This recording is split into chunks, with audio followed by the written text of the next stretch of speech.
मुंशी प्रेमचंद की एक बहुत ही दिल को छू लेने वाली कहानी है अलग योझा। आज हम इसी कहानी की दुनिया में उतरने वाले हैं। ये कहानी दिखाती है कि परिवार के रिश्ते मतलब कितने नाजुक होते हैं और जब वो टूटते हैं तो असल में होता क्या है। तो चलिए इस इमोशनल सफर पर निकलते हैं।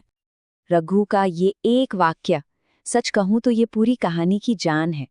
ये सिर्फ शब्द नहीं है, ये एक दर्द भरी चेतावनी है, एक ऐसी बात जो कहानी के आखिर तक हमारे जहन में गूंजती रहती है। तो कहानी शुरू होती है भोला महतो की दूसरी शादी से। जब पन्ना उनकी नई पत्नी घर आती है ना, तो उनके बेटे रघु की जिंदगी पर एक ऐसा कह सकते हैं कि एक अंधेरा साया पड़ जाता है और यहीं से उसकी पूरी दुनिया ही बदल जाती है। मतलब रघु का बचपन तो जैसे एक झटके में ही खत्म हो गया। सोचिए, जो बच्चा कल तक गुल्ली डंडा खेल रहा था, आज वो घर के कामों के बोझ तले दबा हुआ है। गोबर निकालना, जानवरों को चारा देना, बर्तन मांजना। और सबसे ज्यादा दुख की बात क्या थी पता है? उसके अपने पिता, वो भी उसे पराया समझने लगे थे।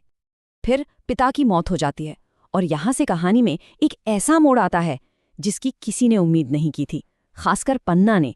उसने जो कुछ भी सोचा था, अब सब कुछ बिल्कुल उल्टा होने वाला था। पन्ना के मन में ना डर और शक घर कर गया था। उसे लगा कि अब तो रघु आजाद है, वो अपनी पत्नी को लाएगा और अलग हो जाएगा। उसे पूरा यकीन था कि जिस रघु को उसने हमेशा इतना सताया, वो अब बदला लेगा और उसे और उसके बच्चों को बेसहारा छोड़कर चला जाएगा। लेकिन रघु ने जो किया, उसकी तो पन्ना ने कभी कल्पना भी नहीं की थी। सोचिए, जब उसने रघु को अपने सौतेले भाई बहनों के लिए इतने प्यार से ऊख की गाड़ियां बनाते देखा और बच्चों को खुशी से उसके चारों ओर खेलते देखा, तो उसका वो पत्थर जैसा दिल भी पिघलने लगा। और ये था वो पल जब सब कुछ बदल गया। जब पन्ना को पता चला कि रघु बच्चों के लिए गाय खरीदने के लिए अपनी सबसे कीमती चीज, अपनी सोने की मोहर तक बेचने को तैयार है, तो बस उसका सारा शक, सारा अविश्वास प्यार में बदल गया।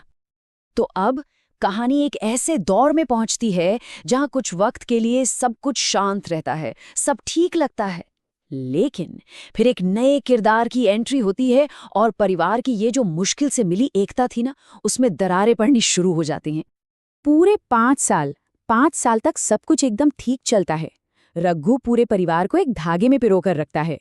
लेकिन फिर पन्ना जिद करती है कि रघु की पत्नी मुलिया को घर लाया जाए और अनजाने में ही वो आने वाले एक बड़े तूफान को दावत दे देती है।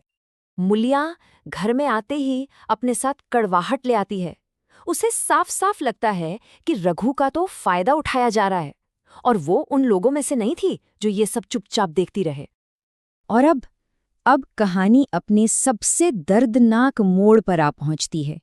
परिवार का टूटना, वो पल जब घर की एकता हमेशा हमेशा के लिए बिखर जाती है। देखिए, कहानी का जो टाइटल है अलग्योझा, ये सिर्फ एक शब्द नहीं है।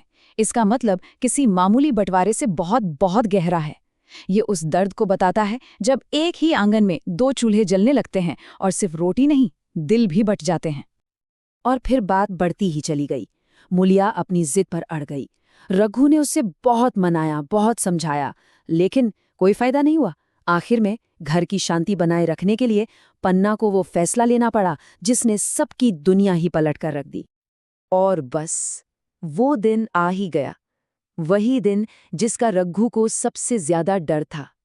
एक ही आंगन में 2 अलग अलग चूल्हे जलने लगे और ये चूल्हे सिर्फ खाना अलग होने का सबूत नहीं थे, ये दिलों के बंटवारे का प्रतीक थे। तो चलिए अब देखते हैं कि इस बंटवारे ने, इस अलग्योझा ने रघु की जिंदगी पर क्या असर डाला, कैसे उसकी जिंदगी तबाह हो गई। ये तस्वीर, ये अपने आप में पूरी कहानी कह देती है। देखिए, एक तरफ रघु था जो गरीबी, कर्ज और बीमारी में धंसता ही जा रहा था, और दूसरी तरफ पन्ना का परिवार था जो तरक्की कर रहा था। क्यों? क्योंकि उसके बेटे अब बड़े हो गए थे, कमाने लगे थे। और आखिरकार वही हुआ जिसका डर था। इस अलग्योझा का दर्द, दिन रात की चिंता और हाड़ तोड़ मेहनत ने रघु की जान ले ली। वो बहुत ही कम उम्र में इस दुनिया से चला गया, अपने दिल में परिवार के टूटने का वो घाव लिए हुए जो कभी भर नहीं सका। लेकिन कहानी यहाँ खत्म नहीं होती। अब कहानी में एक नया मोड़ आता है। अब हम देखेंगे कि कैसे पछतावे की आग इस बिखरे हुए परिवार को फिर से एक करने का रास्ता बनाती है। रघु के भाई केदार को आखिरकार अपने भाई की कुर्बानी का एहसास होता है। उसकी आंखें खुल जाती हैं। वो समझ जाता है कि रघु ने इस परिवार के लिए अपनी जान दे दी और अब जिम्मेदारी निभाने की बारी उसकी है। और फिर अगले 5 साल तक केदार निस्वार्थ भाव से सब कुछ संभालता है। वो रघु के बच्चों को अपने बच्चों से भी बढ़कर पालता है। सच कहें तो वो अपनी पूरी जिंदगी ही उनके नाम कर देता है। और फिर पन्ना एक आखिरी दाव चलती है, एक ऐसा फैसला जो इस परिवार की किस्मत हमेशा के लिए बदल सकता है। वो केदार और मुलिया की शादी का प्रस्ताव रखती है ताकि ये टूटा हुआ परिवार, ये बिखरा हुआ घर सच में फिर से एक हो सके। तो सवाल यही है, जब कोई परिवार इस तरह टूटता है तो उसे वापस जोड़ने के लिए, उसे ठीक करने के लिए असल में क्या लगता है? क्या ये आखिरी कोशिश अतीत के जख्मों को भर पाएगी? ये कहानी हमें सोचने पर मजबूर करती है कि परिवार का असली मतलब क्या है। त्याग, माफी और हर हाल में एक दूसरे का साथ।